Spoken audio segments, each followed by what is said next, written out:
Call of Cthulhu. Chapter 1: The Horror in Clay. The most merciful thing in the world, I think, is the inability of the human mind to correlate all its contents. We live on a placid island of ignorance in the midst of black seas of infinity, and it was not meant that we should voyage far. The sciences, each straining in its own direction, have hitherto harmed us little. But someday, the piecing together of dissociated knowledge will open up such terrifying vistas of reality and of our frightful position therein, that we shall either go mad from the revelation, or flee from the deadly light into the peace and safety of the new dark age.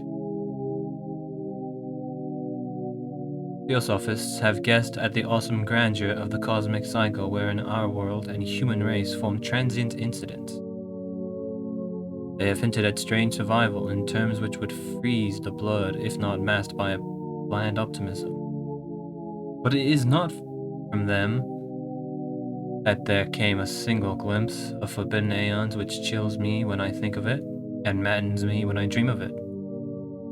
That glimpse, like old red glimpses of truth, flashed out from an accidental piecing together of separate things.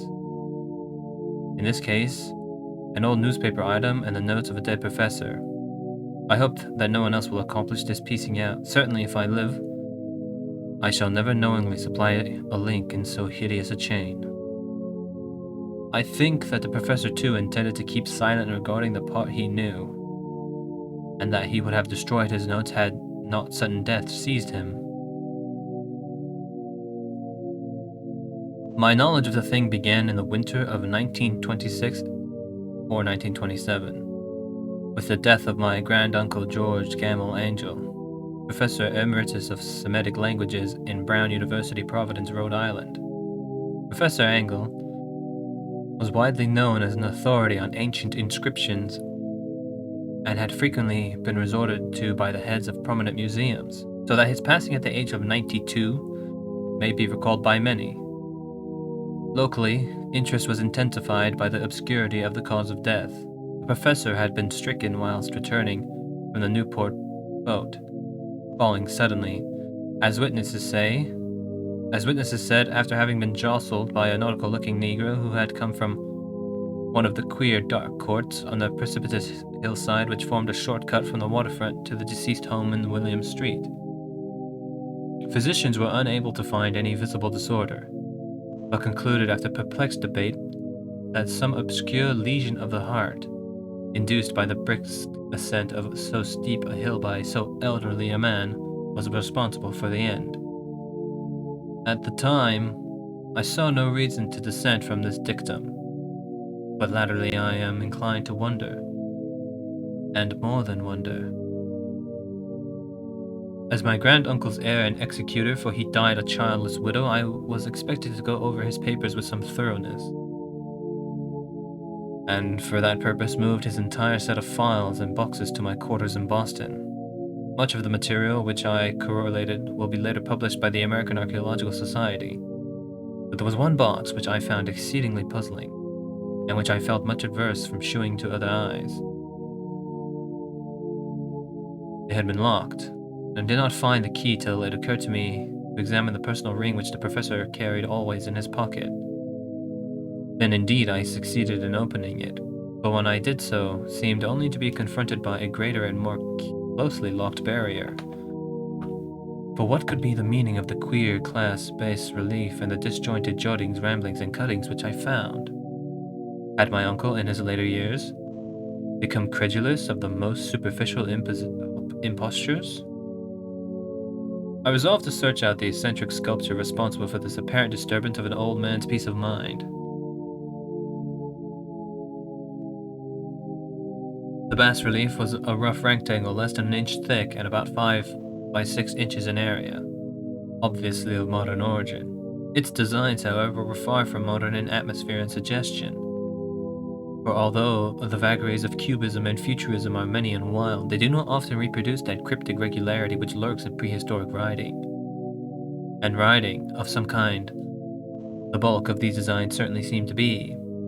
Though my memory, despite much familiarity with the papers and collections of my uncle, failed in any way to identify this particular species, or even to hint at its remotest affiliations. Above these apparent hieroglyphs was a figure of evidently pictorial intent, though its impressionistic execution forbade a very clear idea of its nature. It seemed to be a sort of monster, or symbol representing a monster, or of a form which only a diseased fancy could conceive. If I say that my somewhat extravagant imagination yielded simultaneous pictures of an octopus, a dragon, and a human caricature, I shall not be unfaithful to the spirit of the thing. A pulpy, tentacle-headed surmounted a grotesque and scaly body with rudimentary wings.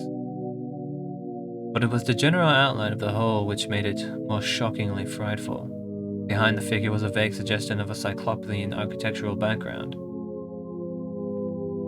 The writing accompanying this oddity was, aside from a stack of press cuttings, in Professor Engel's most recent hand, and made no pretense to literary style. What seemed to be the main document was headed Cthulhu Cult, in characters painstakingly printed to avoid the erroneous reading of the words so unheard of.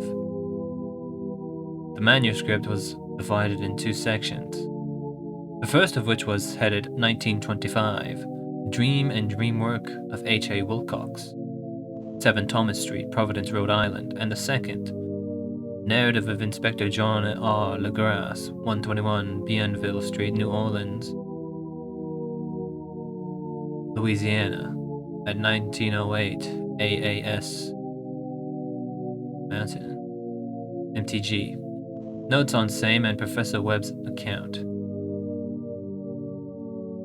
The other manuscript papers were all brief notes. Some of them account for the queer dreams of different persons, some of them citations from theosophical books and magazines, notably W. Scott Eliot's Atlantis and the Lost Lemuria.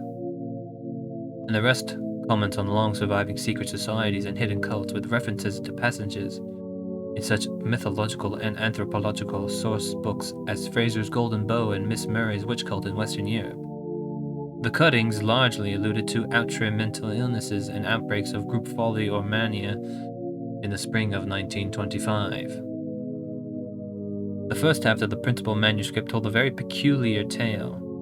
It appears that on March 1st, 1925, a thin, dark, young man of neurotic and excited aspect had called upon Professor Engel bearing the singular clay bas-relief, which was then exceedingly damp and fresh. His card bore the name of Henry Anthony Wilcox, and my uncle had recognized him as the youngest son of an excellent family slightly known to him, who had latterly been studying sculpture at the Rhode Island School of Design and living alone at the Fleur de Lis building near that institution. Wilcox was a precocious youth of known genius but great eccentricity, and had from childhood excited attention through the stage strange stories and odd dreams he was in the habit of relating. He called himself psychically hypersensitive, but the staid folk of the ancient commercial city dismissed him as merely queer, never mingling with much of his kind, and he had dropped gradually from social visibility, and was now known only to a small group of aesthetes from other towns. Even the Providence Art Club, anxious to preserve its conservatism, had found him quite hopeless.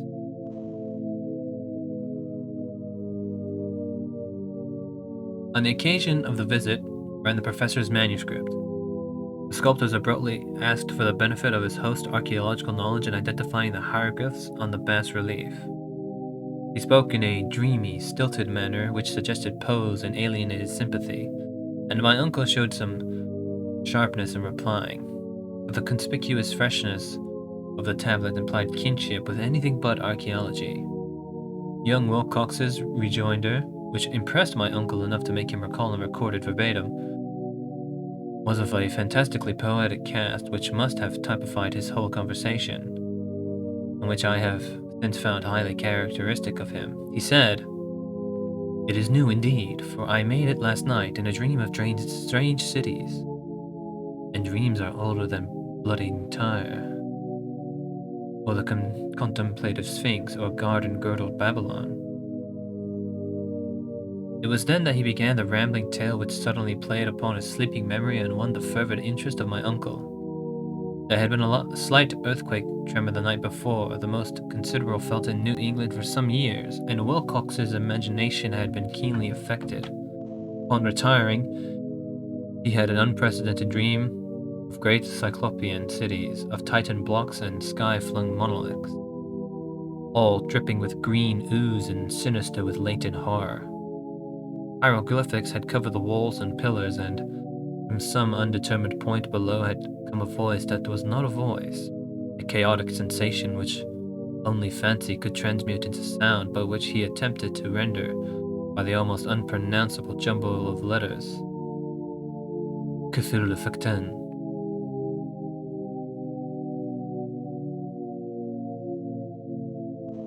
This verbal jumble was the key to the recollection which excited and disturbed Professor Angle. He questioned the sculpture with scientific minuteness and studied the almost frantic intensity the bas-relief on which the young had found himself working. Gilded and clad only in his night clothes, when waking had stolen bewilderingly over him. My uncle blamed his old age, Wilcox afterward said, for his slowness in recognizing both hieroglyphics and pictorial design. Many of his questions seemed highly out of place to this visitor, especially those which tried to connect the latter with strange cults or societies. And Wilcox could not understand the repeated promises of silence which he was offered in exchange for an admission of membership in some widespread mystical or paganly religious body. When Professor Angle became convinced that the sculptor was indeed ignorant of any cult or system of cryptic lore, he besieged his visitor with demands for future reports of dreams. This bore regular fruit, for after the first interview, the manuscript records daily calls of the young man, during which he related startling fragments of nocturnal imagery whose burden was always some terrible cyclopean vista of dark and dripping stone, with a subterranean voice or intelligence shouting monotonously in enigmatical sense impacts inscrutable save as gibberish. The two sounds most frequently repeated are those rendered by the letters Cthulhu and Raleigh.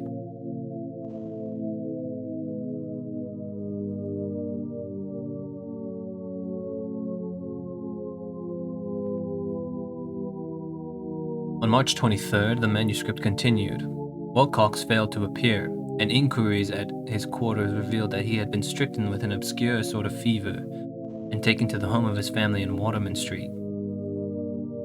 He had cried out in the night, arousing several other artists in the building, but had manifested since then only alternations of unconscious and delirium.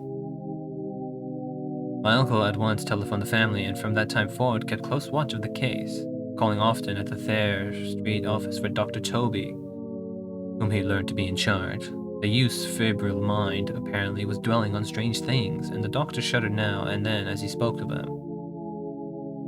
They included not only a repetition of what he had formerly dreamed, but touched wildly on a gigantic thing miles high, which walked or lumbered about.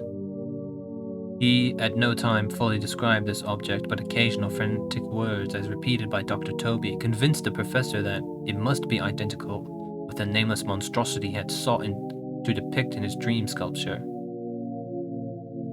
Reference to this object, the doctor added, was invariably a prelude to the young man's subsidence into lethargy. His temperature, oddly enough, was not greatly above normal, but his whole condition was otherwise such as to suggest true fever rather than mental disorder. On April 2nd, at about 3 p.m., every trace of Wilcox's malady suddenly ceased. He sat upright in bed, astonished to find himself at home and completely ignorant of what had happened in dream or reality since the night of March 22nd. Pronounced well by his physician, he returned to his quarters in 3 days, but to Professor Angle he was of no further assistance. All traces of strange dreaming had vanished with his recovery, and my uncle kept no record of his night thoughts after a week of pointless and irrelevant accounts of thorough, usual visions. Here the first part of the manuscript ended, but references to certain of the scattered notes gave me much material for thought. So much, in fact, that only the ingrained skepticism then forming my philosophy can account for my continued distrust of the artist. The notes in question were those descriptive of the dreams of various persons covering the same period as that in which young Wilcox had his strange visitations. My uncle, it seems, had quickly instituted a prodigiously far-flung body of inquiries amongst nearly all the friends whom he could question without impertinence. Asking for nightly reports of their dreams and the dates of any notable visions for some time past, the reception of his request seemed to have been varied. But he must, at the very least, have received more responses than any ordinary man could have handled without a secretary. This original correspondence was not preserved, but his notes formed a thorough and really significant digest. Average people in society and business, New England's traditional salt of the earth, gave an almost completely negative result, though scattered cases of uneasy but formless nocturnal impressions appear here and there, always between March 23rd and April 2nd, the period of young Wilcox's delirium. Scientific men were little more affected, though 4 cases of vague descriptions suggested fugitive glimpses of strange landscapes, and in one case there is mentioned a dread of something abnormal.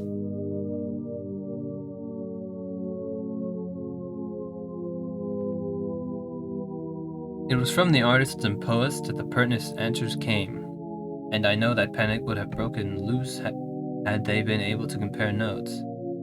As it was, liking their original letters, I half suspected the compiler of having asked leading questions, or of having edited the correspondence in corroboration of what he had latently resolved to see. Well, this is why I continue to feel that Wilcox, somehow cognizant of the old data which my uncle had possessed, had been imposing on the veteran scientist. These responses from aesthetics told a disturbing tale. From February 28th to April 2nd, a large proportion of them had dreamed very bizarre things. The intensity of the dreams being immeasurably the stronger during the period of the sculptor's delirium. Over a fourth of those who reported anything reported scenes and half-sounds not unlike those which Wilcox had described. And some of the dreamers confessed acute fear of the gigantic nameless thing visible towards the last. One case, which the note inscribes with emphasis, was very sad. Subject, a widely known architect with leaning towards theosophy and occultism, went violently insane on the date of young Wilcox's seizure. He expired several months later after incessant screamings to be saved from some escaped denizen of hell. Had my uncle referred to these cases by name instead of merely by number, I should have attempted some corroboration and personal investigation, but as it was, I succeeded in tracing down only a few. All of these, however, bore out the notes in full. I have often wondered if all the objects of the professor's questionings felt as puzzled as did this fraction. It is well that no explanation shall ever reach them. The press cuttings, as I have intimated, touched on cases of panic, mania, and eccentricity during the given period.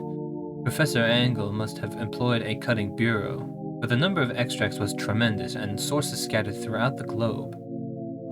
Here was a nocturnal suicide in London, where a lone sleeper had leaped from a window after a shocking cry. Here, likewise, a rambling letter to the editor of a paper in South America, where a fanatic deduces a dire future from visions he has seen. A dispatch from California describes the Theosophist colony as donning white robes en masse for some glorious fulfillment, which never arrives. Whilst items from India speak guardedly of serious native unrest towards the end of March. Voodoo orgies multiply in Haiti. And African outposts report ominous mutterings. American officers in the Philippines find certain tribes bothersome about this time, and New York policemen are mobbed by hysterical Levantines on the night of March 23rd and 22nd. The west of Ireland, too, is full of wild rumor and legendary, and a fantastic painter named Ardois Bonheur hangs a blast from his dream landscape in the Paris Spring Salon of 1926. And so numerous are the recorded troubles in insane asylums that only a miracle could have stopped the medical fraternity from noting strange parallelisms and drawing mystified conclusions. A weird bunch of cuttings, all told, and I can take at this date scarcely envisioned the callous rationalism which I set them aside. But I was convinced that young Wilcox had known of the older matters mentioned by the professor.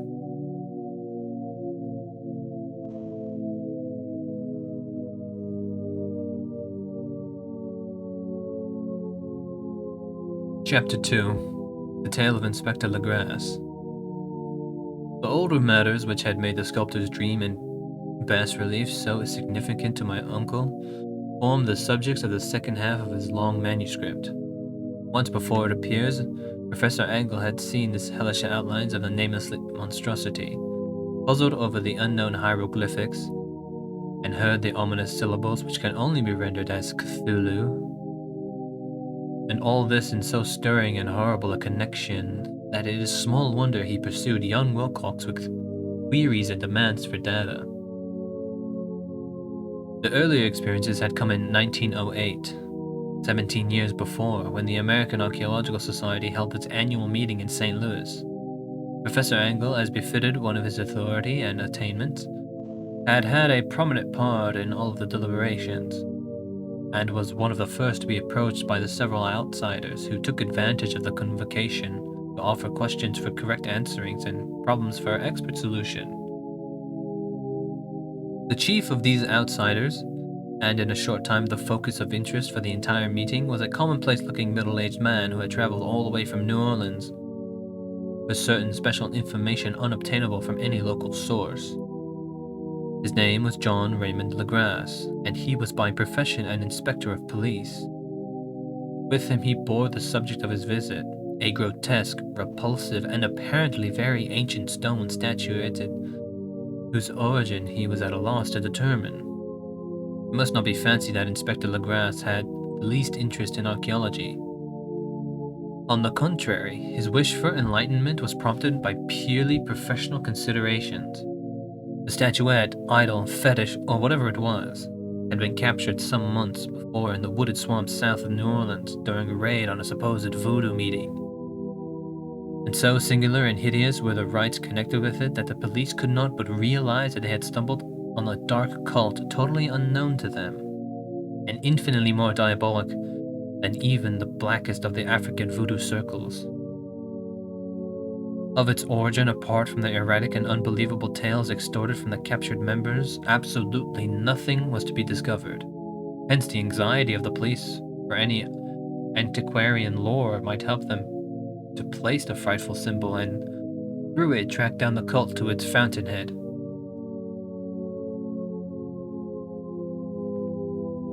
Inspector Legrasse was scarcely prepared for the sensation which his offering created. One sight of the thing had been enough to throw the assembled men of science into a state of tense excitement, and they had lost no time in crowding around him to gaze at the diminutive figure whose utter strangeness and air of genuine abysmal antiquity hinted so potently at unopened and archaic vistas. No recognized school of sculpture had animated this terrible object, yet centuries and even thousands of years seemed recorded in its dim and greenish surface of unplaceable stone. The figure, which was finally passed slowly from man to man for close and careful study, was between 7 and 8 inches in height, and of exquisitely artistic workmanship.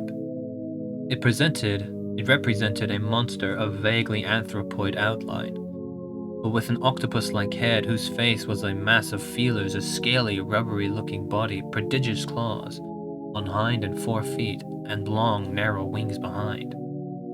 This thing, which seemed instinct with a fearsome and unusual malignancy, which of a somewhat bloated corpulence, and squatted evilly on a rectangular block or pedestal covered with undecipherable characters. The tips of the wings touched the back edge of the block.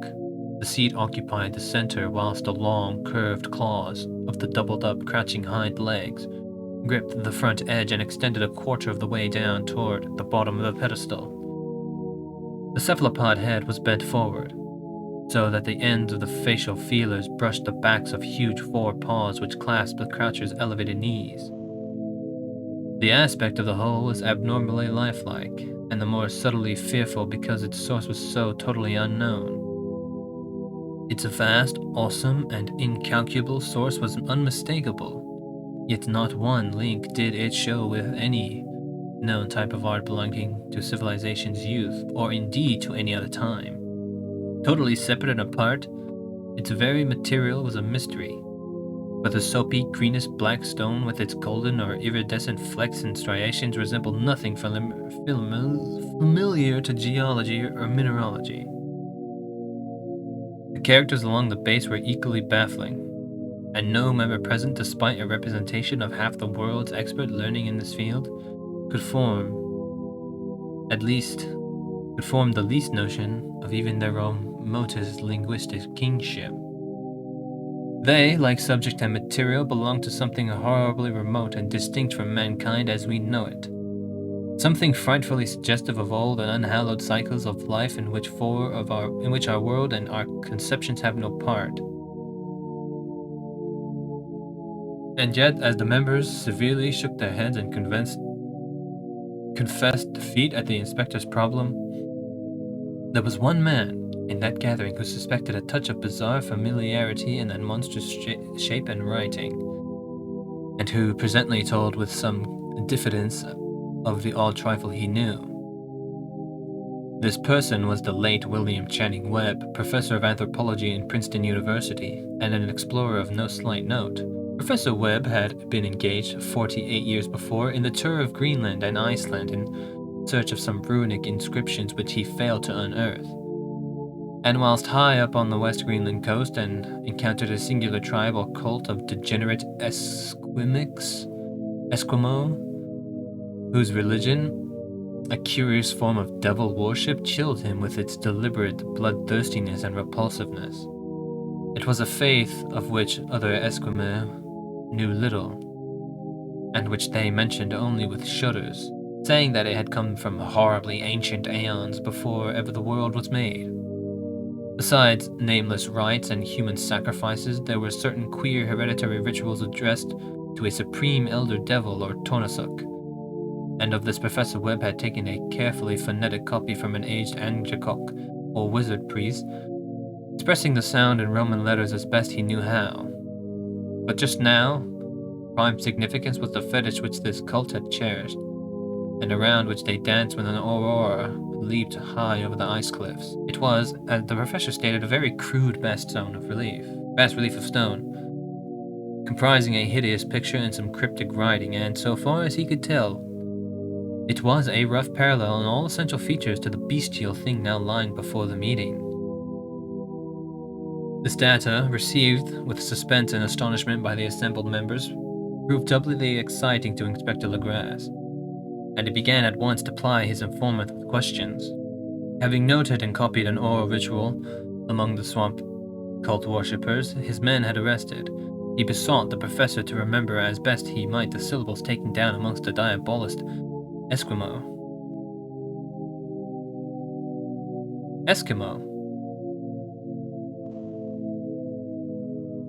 There then followed an exhaustive comparison of details and a moment of really awed silence when both detective and scientist agreed on the virtual identity of the phrase common to two hellish rituals so many worlds of distance apart. What, in substance, both the Eskimo wizards and the Louisiana swamp priests had chanted to their kindred idols was something very like this. The word divisions being guessed at from traditional breaks in the phrase as chanted aloud.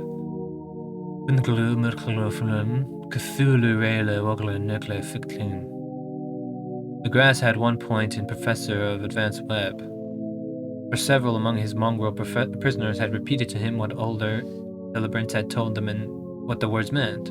This text as given ran something like this. In his house at Ryla dead, Cthulhu awaits dreaming. And now, in response to a general and urgent demand, Inspector Legras related as fully as possible his experience with the swamp worshippers, telling a story to which I could see my uncle attach profound significance. It savored of the wildest dreams of myth-maker and theosophist, and disclosed an astonishing degree of cosmic imagination among such half-castes and pariahs as might be expected to possess it.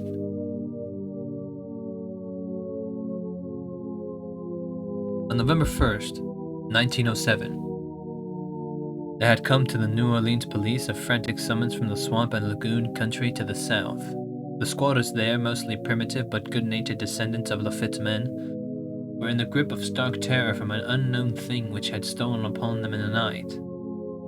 It was voodoo, but apparently voodoo of a more terrible sort than they had ever known, and some of their women and children had disappeared since the malevolent tom-tom had begun its incessant beating far within the black-haunted woods where no dweller ventured. There were insane shouts and harrowing screams, soul-chilling chants and dancing devil flames, and, the frightened messenger added, the people could stand it no more. So a body of 20 police, filling 2 carriages and an automobile, had set out in the late afternoon with the shivering squatter as a guide. At the end of the passable road they alighted and for miles splashed on its silence through the terrible cypress woods where day never came. Ugly roots and malignant hanging nooses of Spanish moss beset them, and now and then a pile of dank stones or fragment of a rotting wall intensified by its hint of morbid habitation, the depression which every malformed tree and every fungus islet combined to create. At length the squatter settlement, a miserable huddle of huts, hove in sight, and hysterical dwellers ran out to cluster around the grouping of bobbing lanterns. The muffled beat of tom-toms was now faintly audible far, far ahead, and a curdling shriek came at infrequent intervals when the wind shifted. A reddish glare, too, seemed to filter through the pale and undergrowth beyond endless avenues of forest night. Reluctant even to be left alone again, each one of the cowed squatters refused point-blank to advance another inch towards the scene of unholy worship. So Inspector Legrasse and his 19 colleagues plunged on unguided into black arcades of horror that none of them had ever trod before. The region now entered by the police was one of traditionally evil repute, substantially unknown and untraversed by white men.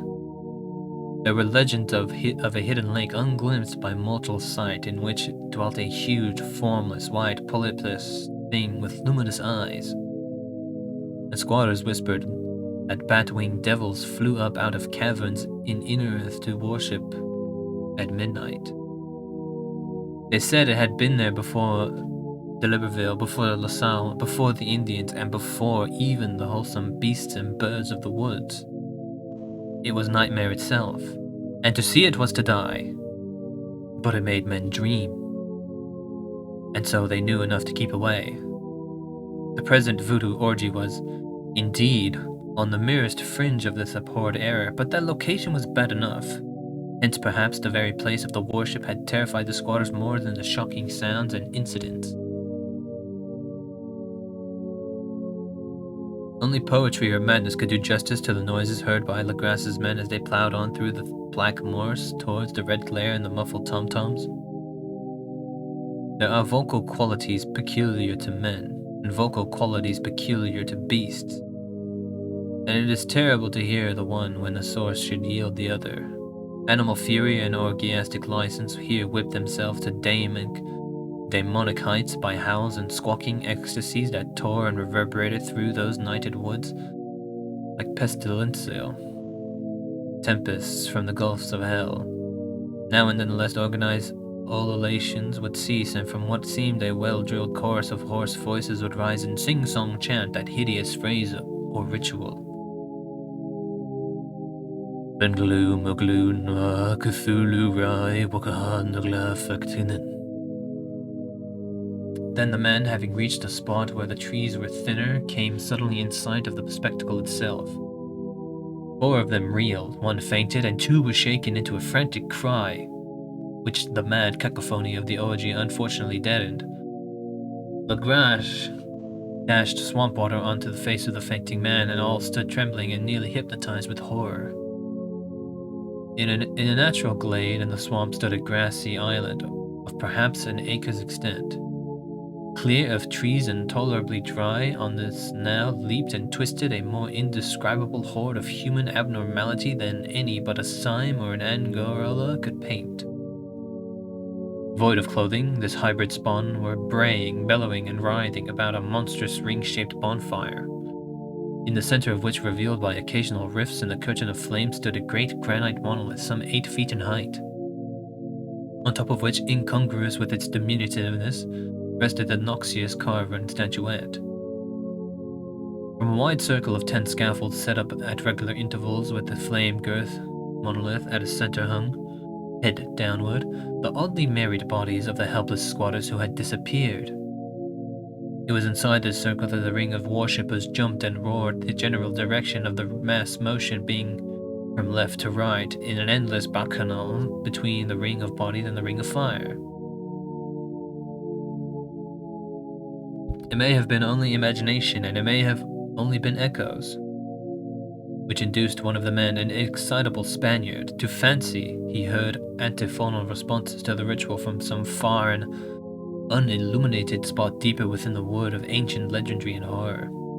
This man, Joseph D. Galvez, I later met and questioned, and he proved distractingly imaginative.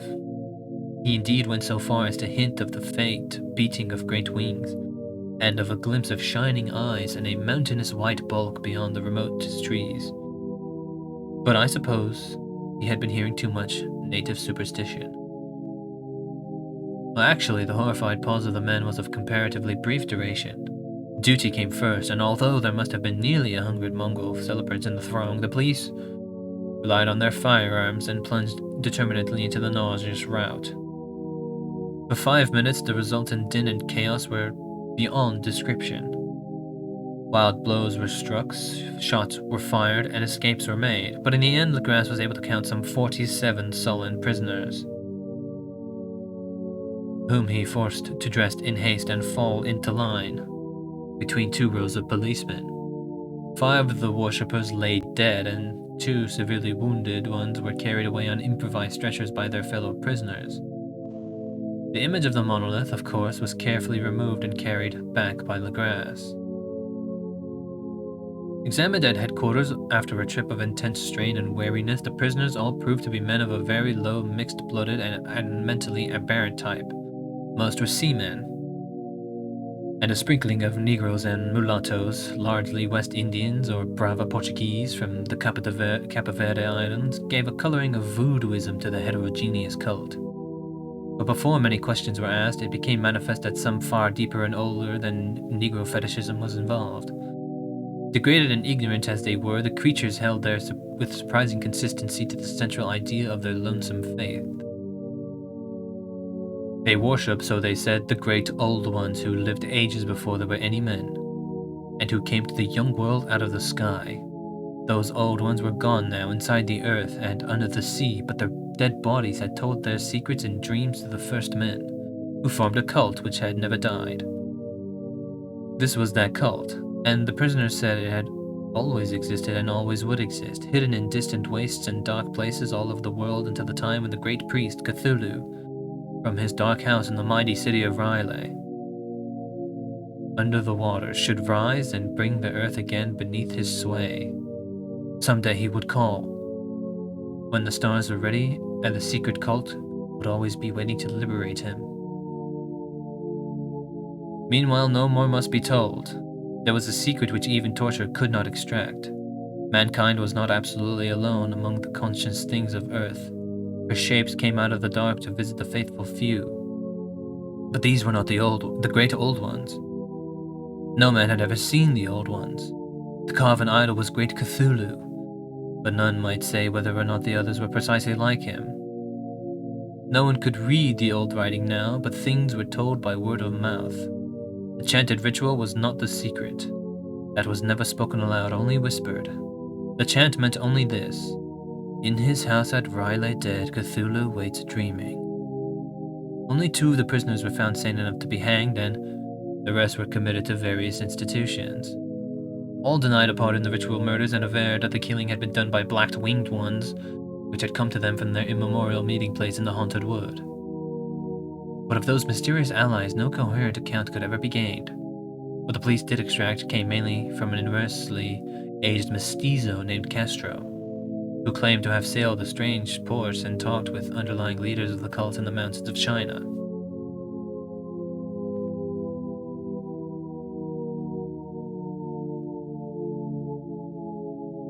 Old Castro remembered bits of hideous legend that paled the speculations of theosophists and made man and the world seem recent and transient indeed.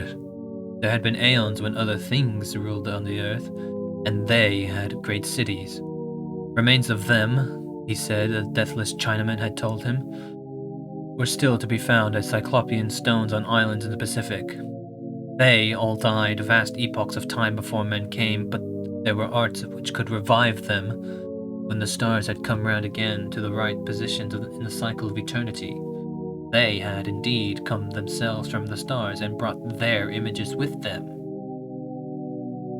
These great old ones, Castro continued, were not composed altogether of flesh and blood. They had shape, or did not his star-fashioned image prove it? But that shape was not made of matter. When the stars were right, they could plunge from world to world through the sky, but when the stars were wrong, they could not live. But although they no longer lived, they would never really die. They all laid in stone houses in their great cities of Riley, preserved by the spells of mighty Cthulhu for a glorious resurrection when the stars and earth might once more be ready for them. But at the same time, some force from outside must serve to liberate their bodies. The spells that preserved them intact likewise prevented them from making an initial move, and they could only lie awake in the dark and think whilst uncounted millions of years rolled by. They knew all that was occurring in the universe, but their mode of speech was transmitted thought. Even now, they talked in their tombs.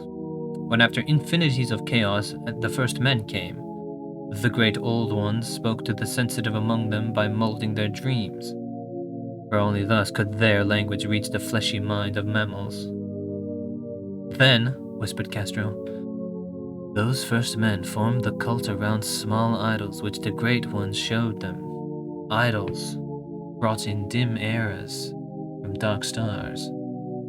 That cult would never die until the stars came right again, and the secret priests would take great Cthulhu from his tomb to revive his subjects and resume his rule of Earth.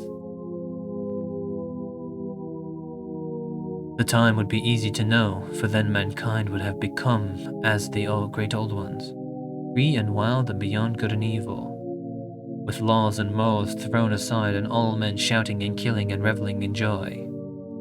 Then the liberated old ones would teach them new ways to shout and kill and revel and enjoy themselves, and all the earth would flame with a holocaust of ecstasy and freedom. Meanwhile, the cult, by appropriate rites, must keep alive the memory of those ancient ways and shadow forth the prophecy of their return. In the elder time, chosen men had talked with the entombed old ones in dreams, but then something had happened. The great stone city, Riley, with its monoliths and subcultures, had sunk beneath the waves and the deep waters. Full of the one primal mystery, though, which not even the thought can pass, had cut off the spectral intercourse. But memory never died, and high priests said that the city would rise again when the stars were right.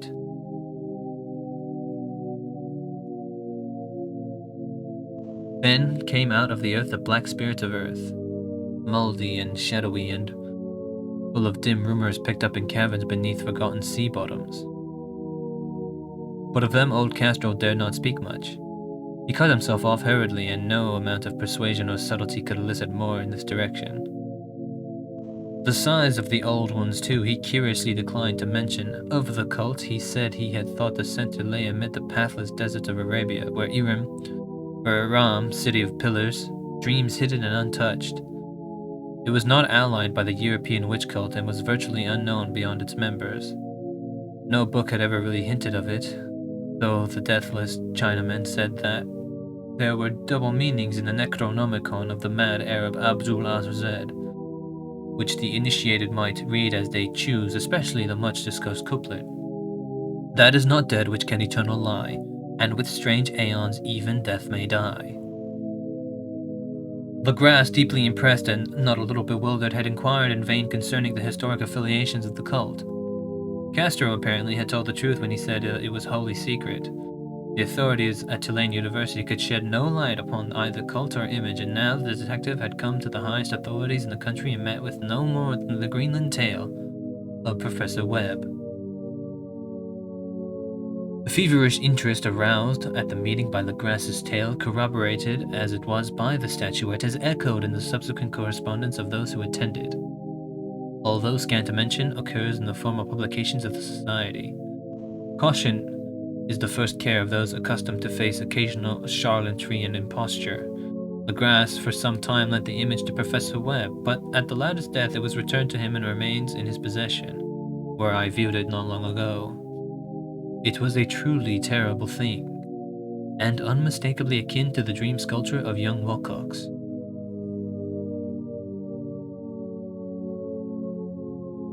That my uncle was excited by the tale of the sculptor, I did not wonder. For what thoughts must arise upon hearing, after a knowledge of what Legras had learned of the cult, of a sensitive young man who had dreamed not only the figure and exact hieroglyphics of the swamp-found image and the Greenland devil tablet, but had come in his dreams upon at least 3 of the precise words of the formula uttered alike by Eskimo diabolists and mongrel Louisianians. Professor Engel's instant start on an investigation of the utmost thoroughness was eminently natural. Though privately I suspected young Wilcox of having heard of the cult in some indirect way and of having invented a series of dreams to heighten and continue the mystery at my uncle's expense. Dream narratives and cuttings collected by the professor were, of course, strong corroboration, but the rationalism of my mind and the extravagance of the whole subject led me to adopt what I thought the most sensible conclusions. So after thoroughly studying the manuscript again and correlating the theosophical and anthropological notes with the cult narrative of Legras, I made a trip to Providence to see the sculptor and give him the rebuke I thought proper for so boldly imposing upon a learned and aged man. Wilcox still lived alone in the Fleur-de-Lis building in Thomas Street, a hideous Victorian imitation of 17th century Breton architecture which flaunts its decayed front amidst the lovely colonial houses on the ancient hill, and under the very shadow of the finest Georgian steeple in America. I found him at work in his rooms, and at once conceded from the specimens scattered about that his genius is indeed profound and authentic. He will, I believe, sometime be heard from as one of the great decadents, for he was catechized in clay and will one day mirror in marble those nightmares and fantasies which Arthur Machen evokes in prose, and Clayton Ashton Smith makes visible in verse and in painting.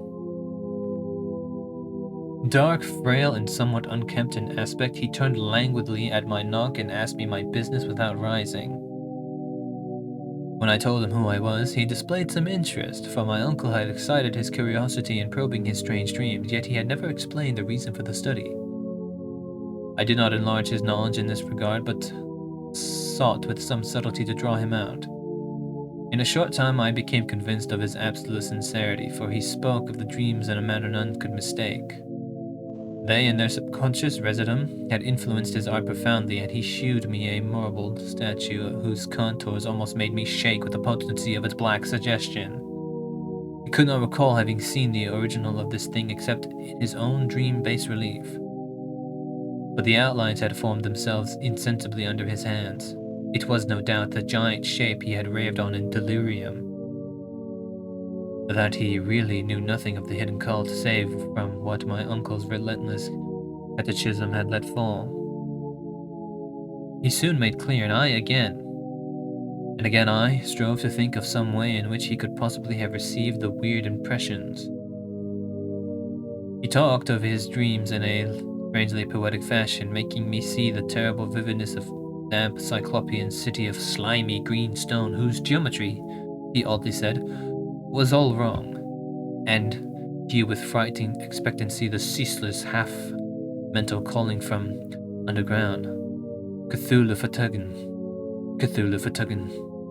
These words had formed some part of that dread ritual which told of dead Cthulhu's dream vigil in his stone valued at Raleigh, and I felt deeply moved despite my rational beliefs. Wilcox, I was sure, had heard of the cult in some casual way and had soon forgotten it amidst the mass of his equally weird reading and imagining. Later, by virtue of its sheer impressiveness, it had found subconscious expression in dreams, in the bas-relief, and in the terrible statue I now beheld. So that his imposture upon my uncle had been a very innocent one. The youth was of a type at once slightly affected and slightly ill-mannered, which I could never like. But I was willing now to admit both his genius and his honesty. I took leave of him amicably and wished him all the success his talent promises.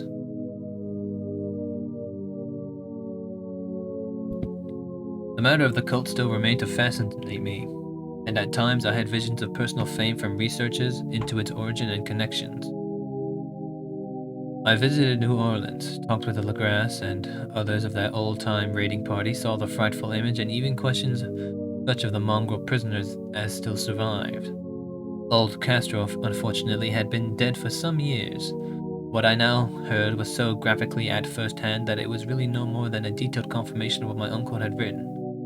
Excited me afresh, for I felt sure that I was on the right track of a very real, very secret, and very ancient religion whose discovery would make me an anthropologist of note. My attitude was still one of absolute materialism, as I wish it still were, and I discounted almost inexplicable perversity the coincidence of the dream notes and odd cuttings collected by Professor Angle. One thing I began to suspect, and which I now fear I know, is that my uncle's death was far from natural. He fell on a narrow hill street leading up from an ancient waterfront swarming with foreign mongrels, after a careless push from a Negro sailor. I did not forget the mixed blood and marine pursuits of the cult members in Louisiana, and would not be surprised to learn of secret methods and poisoned needles as ruthless and as anciently known as the cryptic rites and beliefs. Grass and his men, it is true, would have been let alone. But in Norway, a certain seaman who saw things as dead. Might not the deeper inquiries of my uncle after encountering the sculptor's data have come to sinister ears? I think Professor Angle died because he knew too much, or because he was likely to learn too much. Whether I shall go as he did remains to be seen, for I have learned much now.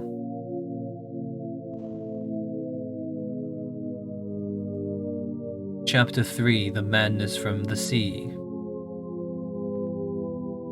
If heaven ever wishes to grant me a boon, it will be a total effacing of the results of a mere chance which fixed my eye on a certain stray piece of shelf paper. It was nothing on which I would naturally have stumbled in the course of my daily round, for it was an old number of an Australian journal, the Sydney Bulletin for April 18th, 1925. It had escaped even the cutting bureau, which had, at the time of its issuance, been avidly collecting material for my uncle's research. I had lightly given over my inquiries into what Professor Angle called the Cthulhu cult, and was visiting a learned friend in Paterson, New Jersey, the curator of a local museum and a mineralogist of note. Examining one day the reserve specimens roughly set on the storage shelves in the rear room of the museum, my eye was caught by an odd picture in one of the old papers spread beneath the stones. It was the Sydney Bulletin I have mentioned, but my friend had wide affiliations in all conceivable foreign parts, and the picture was a half-tone cut of a hideous stone image almost identical with that which Legras had found in the swamp. Eagerly clearing the sheet of its precious contents, I scanned the item in detail and was disappointed to find it of only moderate length. What it suggested, however, was of a portentous significance at my flagging quest, and I carefully tore it out for immediate action. It reads as follows: Mysterious derelict found at sea. Vigilant arrives with helpless armed New Zealand yacht in tow. One survivor and dead man found aboard. Tale of desperate battle and deaths at sea. Rescued seaman refuses particulars of strange experience. Odd idol found in his possession. Inquiry to follow. The Morrison Company's freighter Vigilant, bound from Valparaiso, arrived this morning at its wharf in Darling Harbor. having in tow the battled and disabled but heavily armed steamed yacht Alert of Dunedin, New Zealand, which was sighted April 12th in south latitude 34 degrees 21 inches west, longitude 157 degrees 17 inches, with one living and one dead man aboard.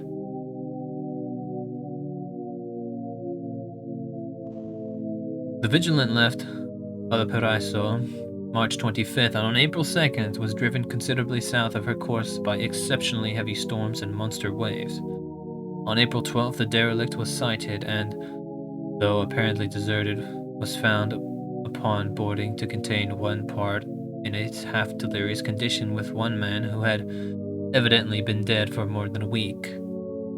The living man was clutching a horrible stone idol of unknown origin, about a foot in height, regarding whose nature authorities at Sydney University, the Royal Society, and the museum in College Street all profess complete bafflement, and which the survivor says he found in the cabin of a yacht, in a small carved shrine of common pattern.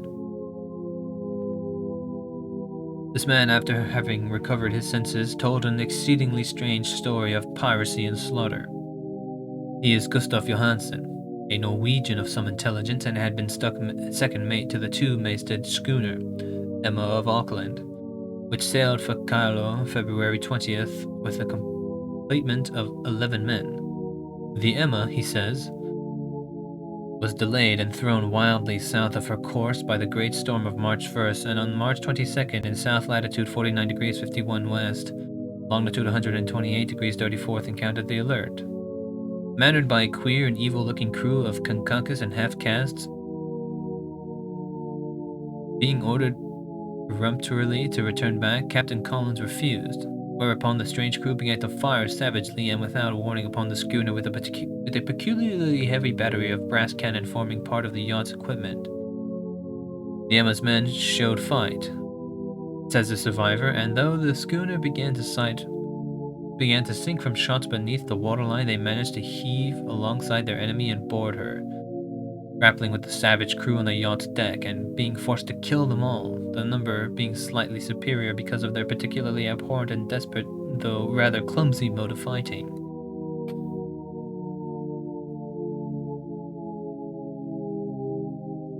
Three of the Emma's men, including Captain Collins and First Mate Green, were killed, and the remaining 8 under Second Mate Johansen proceeded to navigate the captured yacht, going ahead in their original direction to see if any reason for their ordering back had existed. The next day, it appears, they raised and landed on a small island, although none is known to exist in that part of the ocean, and 6 of the men somehow died ashore. Though Johansen is queerly reticent about this part of the story, he speaks only of their falling into a rock chasm. Later, it seems he and one companion boarded the yacht and tried to manage her, but were beaten about by the storm of April 2nd. From that time till his rescue on the 12th, the man remembers little, and he does not even recall when William Bryden, his companion, died. Bryden's death revealed no apparent cause and was probably due to excitement or exposure. Cable advices from Dunedin report that the Alert was well known there as an island trader and bore an evil reputation along the waterfront. It was owned by a curious group of half-castes who frequent meetings and night trips into the woods attracted no little curiosity, and it had set sail in great haste just after the storm and earth tremors of March 1st. Our Auckland correspondent gives the Emma and her crew an excellent reputation, and Johansen is described as a sober and worthy man. The Admiralty will institute an inquiry on the whole matter beginning tomorrow, at which every effort will be made to induce Johansen to speak more freely than he has done hitherto.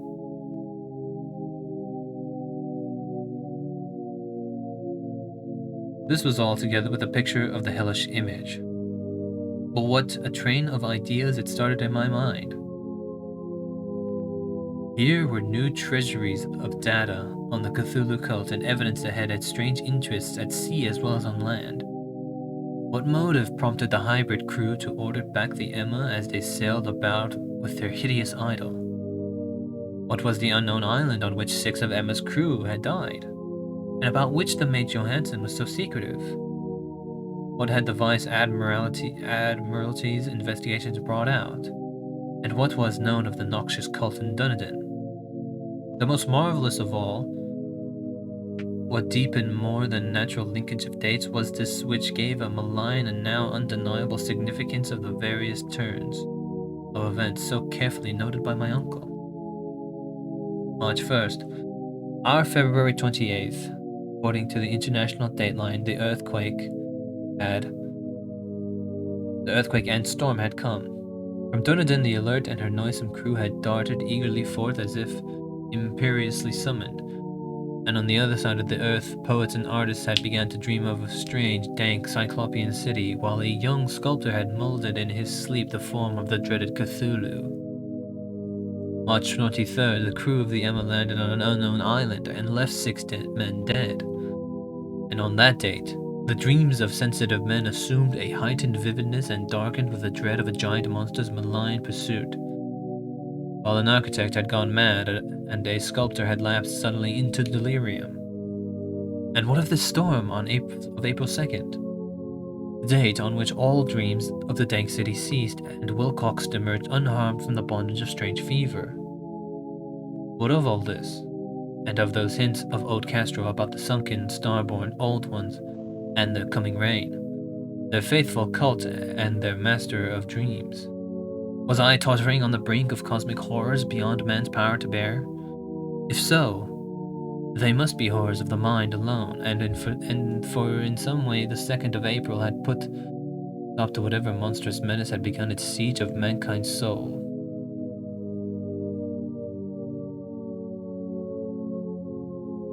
That evening, after a day of hurried cabling and arranging, I bade my host adieu and took a train for San Francisco. In less than a month I was in Dunedin. Here, however, I found that little was known of the strange cult members who had lingered in the old sea taverns. Waterfront scum was far too common for special mention, though. There was vague talk about one inland trip these mongrels had made, during which faint drumming and red flame were noted on the distant hills. In Auckland, I learned that Johansen had returned with yellow hair turned white after a perfunctory and inconclusive questioning at Sydney, and had thereafter sold his cottage in West Street and sailed with his wife to his old home in Oslo. Of his stirring experience, he would tell his friends no more than he had told the Admiralty officials, and all they could do was give him his Oslo address. After that, I went to Sydney and talked profitlessly with seamen and members of the Vice Admiralty Court. I saw the Alert, now sold and in commercial use, at Circular Quay in Sydney Cove, but gained nothing from its non-committal bulk. The crouching image, with its cuttlefish head, dragon body, scaly wings, and hieroglyphed pedestal, was preserved in the museum at Hyde Park, and I studied it long and well, finding it a thing of balefully exquisite workmanship, and with the same utter mystery, terrible antiquity, and unearthly strangeness of material which I had noticed in the grass' smallest specimen. Geologists, the curator told me, had found it a monstrous puzzle, for they vowed that the world held no rock like it. When I thought with a shudder of what old Castro had told the grass about the primal great ones, they had come from the stars, and had brought their images with them. Shaken with such a mental revolution as I had never before known, I now resolved to visit mate Johansen in Oslo. Sailing for London, I re-embarked at once to the Norwegian capital. On one autumn day, landed at the trim wharves in the shadow of the Egeberg. Johansen's address, I discovered, lay in the old town of King Harald Hardrada, which kept alive the name of Oslo during all the centuries that the greater city masqueraded as Christiana. I made the brief trip by taxicab and knocked with a palpitant heart at the door of a neat and ancient building with a plastered front. A sad-faced woman in black answered my summons, and I was stung with disappointment when she told me in halting English that Gustav Johansen was no more. He had not survived his return, said his wife, for the doings at sea in 1925 had broken him. He had told her no more than he had told the public, but had left a long manuscript of technical matters, as he said, written in English, evidently in order to safeguard her from the peril of casual perusal. During a walk through a narrow lane near the Gothenburg dock, a bundle of papers falling from an attic window had knocked him down. Two Lascar sailors at once helped him to his feet, but before the ambulance could reach him, he was dead. Physicians found no adequate cause for the end and laid it to the heart trouble and a weakened constitution. I now felt gnawing at my vitals that dark terror which will never leave me, till I too am at rest. Accidentally, or otherwise. Persuading the widow that my connection with her husband's technical matters was sufficient to entitle me to his manuscript, I bore the document away and began to read it on the London boat. It was a simple, rambling thing, a naive sailor's efforts at a post-facto diary, and strove to recall day by day the last awful voyage. I cannot attempt to transcribe it verbatim in all of its cloudiness and redundance, but I will tell its gist enough to show why the sound of the water against the vessel's sides became so unendurable to me that I stopped my ears with cotton. Johansen, thank God, did not know quite all, even though he saw the city and the thing. But I shall never sleep calmly again when I think of the horrors that lurk ceaselessly behind life in time and in space, and of those unhallowed blasphemies from elder stars which dream beneath the sea, known and favored by a nightmare cult, ready and eager to lose them on the world whenever another earthquake shall leave the monstrous city stone again in the sun and air. Johansen's voyage had begun just as he told it to the Vice Admiralty.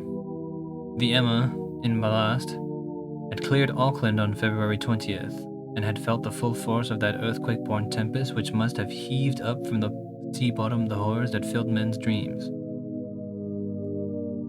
Once more under control, the ship was making good progress. When held up by the Alert on March 22nd, I could feel the mate's regret as he wrote of her bombardment and sinking. Of the swarthy cult fiends on the Alert, he speaks with significant horror. There was some peculiarly abominable quality about them which made their destruction seem almost a duty. And Johansen shews ingenious wonder at the charge of ruthlessness brought against his party during the proceedings of the court in inquiry. Then, driven ahead by curiosity in their captured yacht under Johansen's command, the men sighted great stone pillars sticking out of the sea, and in south latitude 47 degrees 9, west longitude 126 degrees 43, come upon a coastline of mingled mud, ooze, and weedy cyclopean masonry, which can be nothing less than the tangible substance of Earth's supreme terror, the nightmare corpse city of Riley, that was built in measureless eons behind history by the vast, loathsome shapes that seeped down from the dark stars.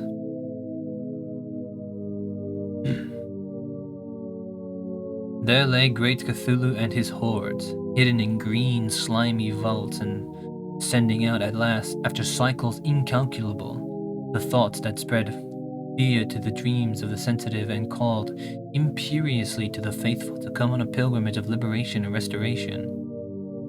All this Johansen did not suspect, but God knows he saw soon enough. I suppose that only a single mountaintop, the hideous monolith-crowned citadel whereupon great Cthulhu was buried, actually emerged from the waters. When I think of the extent of all that may be brooding down there, I almost wish to kill myself forthwith. Johansen and his men were awed by the cosmic majesty of this dripping Babylon of elder daemons, and must have guessed without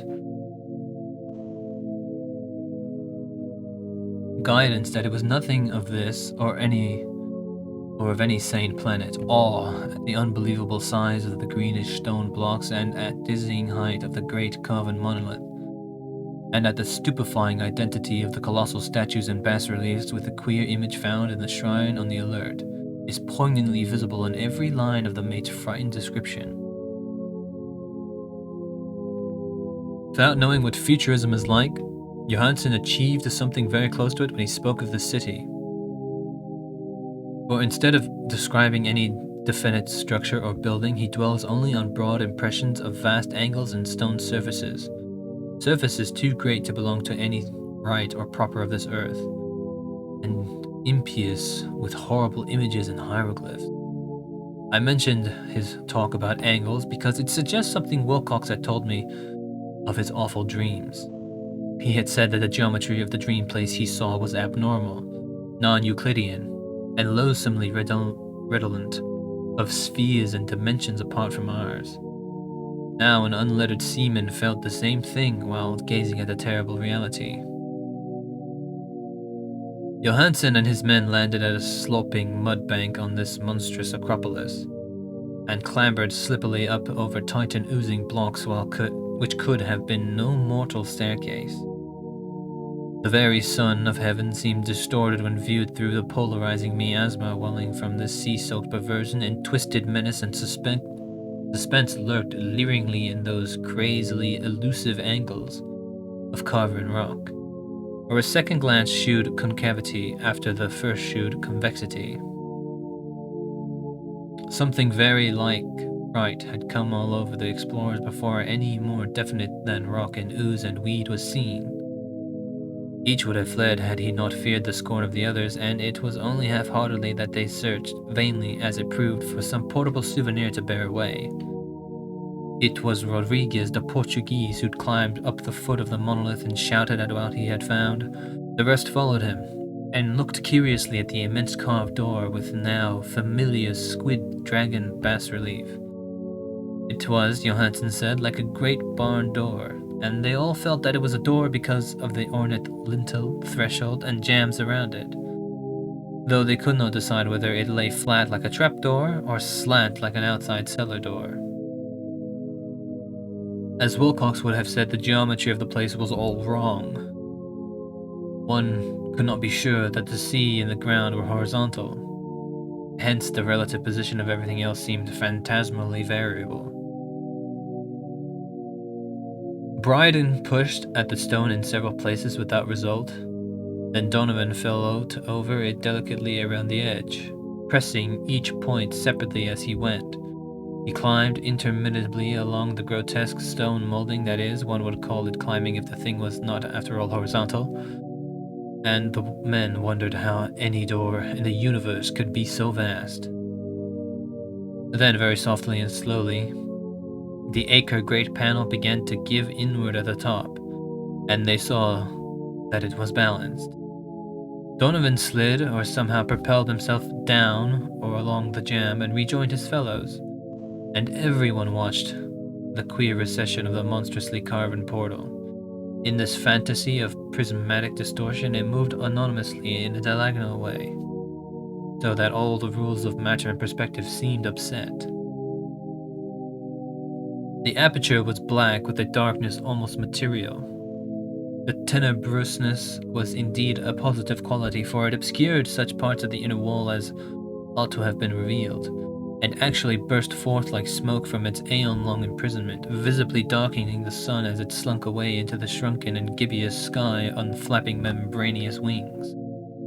The odor arising from the newly opened depths was intolerable, and at length the quick-eared Hawkins thought he heard a nasty slopping sound down there.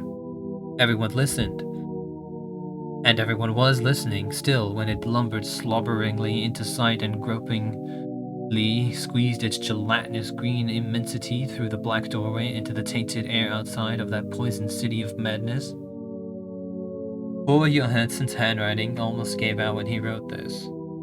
Of the 6 men who never reached ship, he thinks 2 perished of pure fright in that accursed instant. The thing cannot be described. There is no language for such abysms of shrieking and immemorial lunacy, of such eldritch contradictions of all matter, force, and cosmic order. A mountain walked or stumbled. God! What wonder that across the earth a great architect went mad, and poor Wilcox raved with fever in that telepathic instant. The thing of the idols, the green, sticky spawn of the stars, had awakened to claim his own. The stars were right again. And what an age-old cult had failed to do by design, a band of innocent sailors had done by accident. After vigintillions of years, great Cthulhu was loose again, and ravening for delight. 3 men were swept up by the flabby claws before anybody turned. God rest them, if there be any rest in the universe. They were Donovan, Guerrera, and Angstrom. Parker slipped as the others 3 were plunging frenziedly over endless vistas of green custard back to the rock, and Johansen swears he was swallowed by an angle of masonry which shouldn't have been there, an angle which was acute but behaved as if it were obtuse. So only Bryden and Johansen reached the boat, and pulled desperately for the alert as the mountainous monstrosity flopped down the slimy stones and hesitated, floundering at the edge of the water.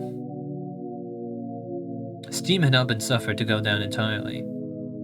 Despite the departure of all hands for the shore, it was the work of only a few moments of feverish rushing up and down between the wheel and engines to get the alert underway.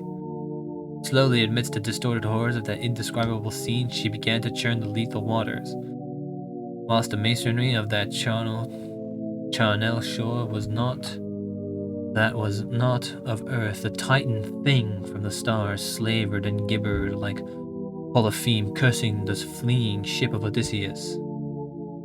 Then, bolder than the storied Cyclops, great Cthulhu slid greasily into the water and began to pursue with vast, wave-raking strokes of cosmic potency. Bryden looked back and went mad, laughing shrilly as he kept on laughing, at intervals till death found him one night in the cabin while Johansen was wandering deliriously. But Johansen had not given up yet. Knowing that the thing could surely overtake the alert until steam was fully up, he resolved on a desperate chance, and, setting the engine for full speed, ran lightning on deck and reversed the wheel. There was a mighty eddying and foaming in the noisome brine, and as the steam mounted higher and higher, the brave Norwegian drove his vessel head-on against a pursuing jelly which rose above the unclean froth like the stern of a Damon galleon.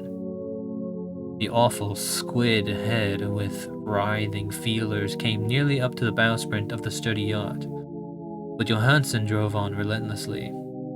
There was a bursting as of an exploding bladder, the slushy nastiness as of a cloven sunfish, the stench as of 1,000 open graves, and a sound that the chronicler would not put on paper.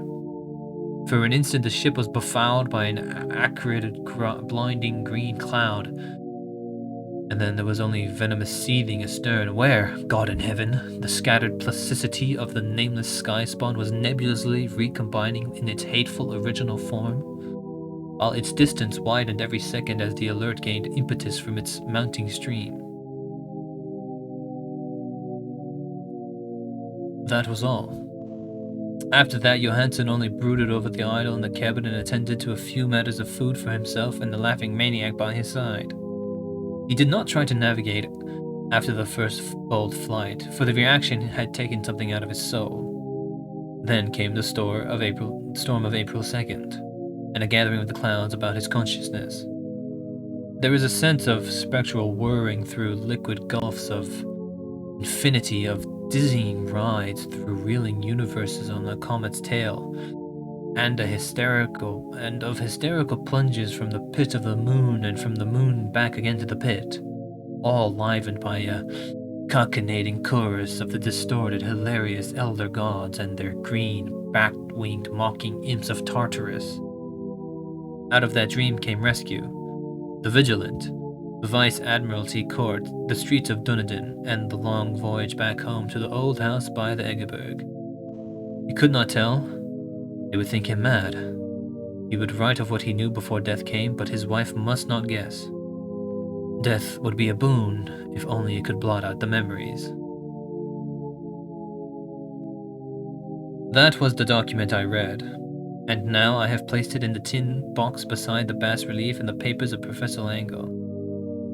With it shall go this record of mine, this test of my own sanity, wherein is pieced together that which I hope may never be pieced together again. I have looked upon all that the universe has to hold of horror, and even the skies of spring and the flowers of summer must ever afterward be poison to me. But I do not think my life will be long. As my uncle went, as poor Johansen went, so shall I go. I know too much, and the cult still lives.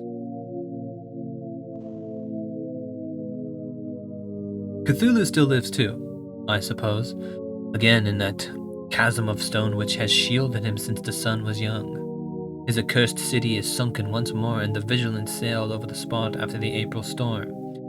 But his ministers on earth still bellow and prance and slay around idle Captain Monoliths in lonely places.